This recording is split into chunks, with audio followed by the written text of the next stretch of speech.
Loin des lumières de la ville, un soupçon de nuage. La Voie lactée traverse nos cieux. Cette délicate bande de lumière est notre lieu d'habitation dans l'univers.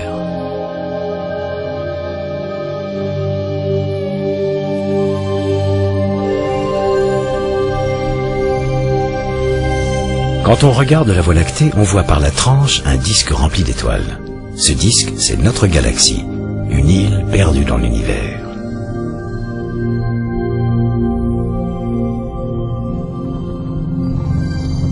Vue du dessus, la Voie lactée forme une spirale, une famille de 150 milliards d'étoiles. Nous faisons partie de cette famille. Notre Soleil est l'une de ces étoiles. Il se situe aux 2/3 du chemin qui nous sépare du centre galactique. La Voie lactée tourne comme la roue d'un chariot. De grands bras s'ouvrent en spirale vers l'extérieur. À l'intérieur de l'un de ces bras, le Soleil effectue une orbite autour du centre galactique tous les 225 millions d'années.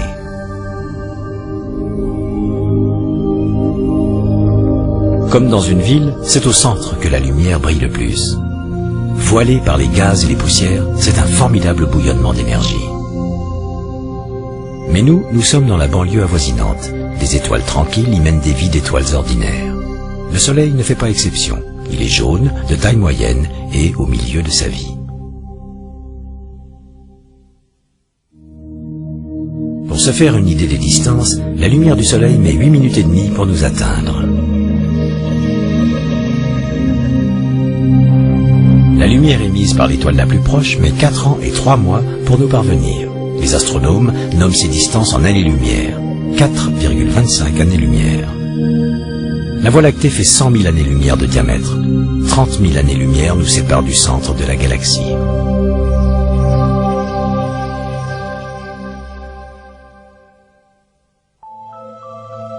Quand on traverse l'espace à toute vitesse, la constellation d'Orion perd très rapidement sa forme initiale. Vue de la Terre, des étoiles qui semblent extrêmement proches les unes des autres sont en fait distantes de centaines d'années-lumière. Mais dans l'immensité de notre galaxie, nous restons encore assez proches de chez nous. Ce groupe de jeunes étoiles, les Pléiades, se trouve à 380 années-lumière. Plus proches, voici les Hyades. Plus vieilles et moins brillantes, elles sont à 150 années-lumière. Quand on regarde de la Terre, cette géante orange semble faire partie des Hyades. Elle est en fait 2 fois plus près. C'est Aldébaran, 100 fois plus lumineuse que le Soleil.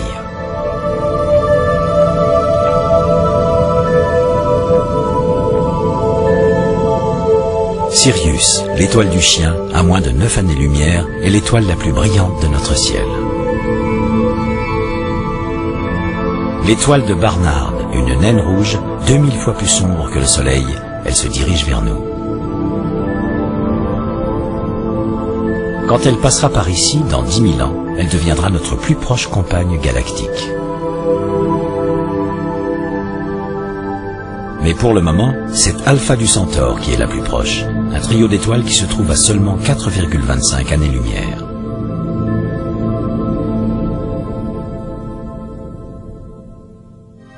Pour savoir où naissent les étoiles, il faut d'abord regarder vers une autre galaxie. Voici M83. La zone rose à l'intérieur de ses bras en spirale est un berceau d'étoiles. Nous avons les mêmes types de nurseries dans notre propre galaxie. On les appelle les nébuleuses à émission, des nuages d'hydrogène rayonnant zébrés de poussières obscures. Les étoiles s'allument là où la matière se rassemble. En bas à gauche, une jeune étoile brillante dans son cocon de poussière. Et ici, chauffés à blanc, des groupes de nouvelles étoiles. Dans cette nébuleuse, la poussière sombre est éparpillée très loin, sur de très vastes distances, dispersée par les vents puissants des nouvelles étoiles. La naissance des étoiles est un phénomène violent. Ce groupe de jeunes étoiles, soufflant toutes ensemble leur vent énergétique, creuse une bulle gigantesque au sein d'une nébuleuse rouge. Au cœur de la nébuleuse de Rosette, de jeunes étoiles forment un trou large de 12 années-lumière.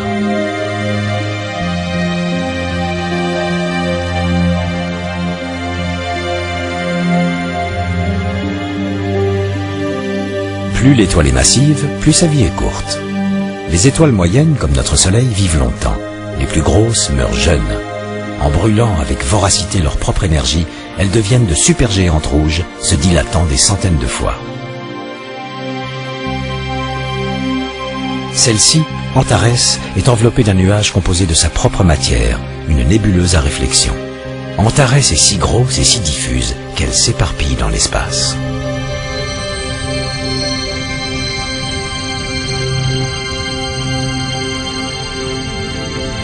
Une étoile comme Antares, plus grosse que le Soleil, gonfle au fur et à mesure que l'hydrogène se consume. Puis, c'est le tour de l'hélium et d'autres éléments. Mais l'équilibre est rompu, et elle se met à grossir. La pression du rayonnement poussant vers l'extérieur domine la force de cohésion due à la gravité, poussant vers l'intérieur. C'est ce qui la détruit. La géante rouge s'évapore dans l'espace.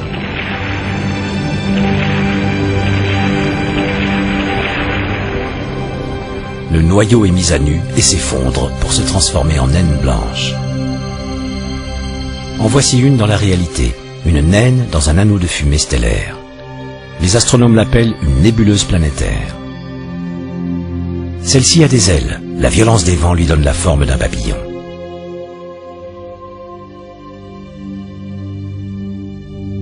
En voici une autre, avec des ailes plus larges encore, l'héritage d'une géante rouge.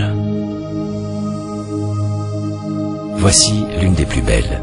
C'est le résultat de la mort d'une géante qui nous a donné la nébuleuse Helix.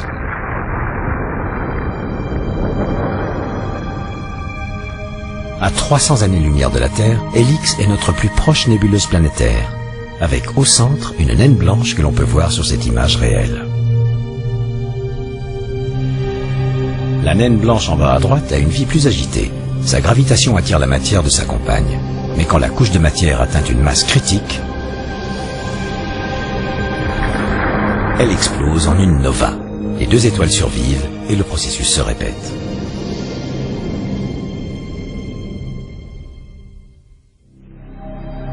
Les plus grosses étoiles provoquent de plus grosses explosions.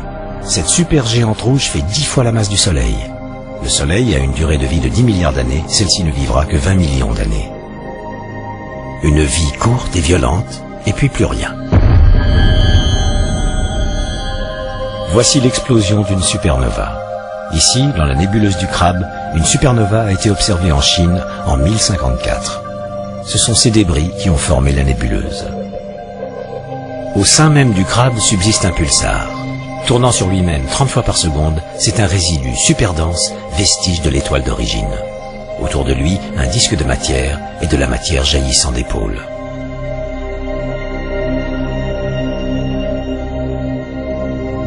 En observant la nébuleuse du Crabe, le télescope spatial Hubble nous en dit plus. Des accélérés nous montrent des ondes de choc provenant du pulsar, des particules arrachées du disque qui tournoient à la vitesse de la lumière et se dispersent dans l'espace sous l'effet d'un champ magnétique tourbillonnant.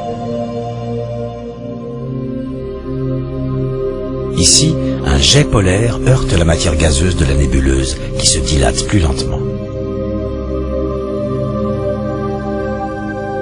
Les élégantes volutes de la dentelle du cygne, vestige d'une autre supernova. Pour disparaître avec tant de gloire, une étoile doit avoir au moins 8 fois la masse du Soleil. Seules les super-étoiles peuvent donner les supernovas. Avec une masse 100 fois supérieure au Soleil et éjectant de gigantesques bouffées gazeuses, cette étoile, Eta Carina, présente tous les symptômes d'une pré-supernova. Elle sera peut-être la prochaine sur la liste.